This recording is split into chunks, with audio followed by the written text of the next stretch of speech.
Netanyahu की मुआफ़ी की दरख्वास्त पर तल अबीब में एहतजाज। इसराइली वज़ीर-ए-आज़म बेंजामिन नेतन्याहू ने अपने खिलाफ करप्शन मुकदमात में मुआफ़ी की दरख्वास्त सदर इसाक हर्ज़ोग से की है, जिसका मकसद कौमी एकता नेशनल सॉलिडारिटी बताया जा रहा है। नेतन्याहू पर इल्ज़ाम है कि उन्होंने अरबपतियों से लग्जरी अशिया वसूल की और सियासी मराद दी। मुजाहिरीन ने तल अबीब में इसराइली सदर के घर के बाहर एहतजाज किया और नेतन्याहू की मुआफ़ी की दरख्वास्त मुस्तरद करने का मुतालबा किया। तो नेतन्याहू के मुखालफिन का कहना है कि उन्हें अपनी गलतियों का एतराफ़ करना चाहिए और इस्तीफ़ा दे देना चाहिए।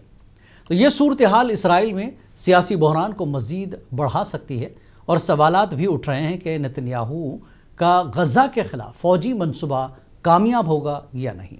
तो कमेंट्स में अपनी राय का इजहार ज़रूर करें और हमारे चैनल को सब्सक्राइब करना ना भूलें और देखें आलमी मंजरनामे पर खुसूसी पेशकश बियॉन्ड बॉर्डर्स रोज़ाना रात 9:30 बजे सिर्फ मुनसिफ टीवी पर।